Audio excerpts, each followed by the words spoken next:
அம்மா முன்னாடி நாளே சொல்லியிருந்தாங்க, நாளைக்கு வந்து அமாவாசை கொஞ்சம் சீக்கிரமா படிச்சிடலாம் இன்னைக்காச்சுன்னு. ஆனா எங்க, நாங்க எழுந்து கிளம்பி போறதுக்குள்ளேயே அம்மா எல்லாமே தனியா செஞ்சு முடிச்சிட்டு இருந்தாங்க.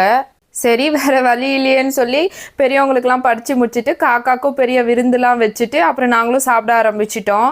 ஆனால் சாப்பிடும்போதெல்லாம் அம்மாவை நோட் பண்ணிட்டே இருந்தேன். அம்மா வந்து ரொம்ப டயர்டாக இருந்தாங்க. மனசுக்கே ரொம்ப கஷ்டமாக இருந்தது. எனக்கு மேரேஜ் ஆகிற முன்னாடி வரைக்குமே எங்கள் அம்மா வந்து குக்கிங் மட்டும் தான் பண்ணுவாங்க. வேறு எந்த வேலையும் நான் செய்ய விட மாட்டேன். என் முன்னாடி வந்து எங்கள் அம்மா வேலை செஞ்சாலே எனக்கு பிடிக்காது. அம்மா நீ செய்யாத, நான் பார்த்துக்கிறேன், நீ போ, அப்படி தான் சொல்லுவேன். ஆனால் என்ன பண்ணுறது, இப்போ ஒன்றும் பண்ண முடியல. கல்யாணம் ஆகிடுச்சி, எனக்கும் நிறைய வேலை இருக்கும். அம்மா வீட்டுக்கு வந்தால் ஜாலியாக இருக்கலாம் அப்படின்னு நினச்சி தான் வருவோம்.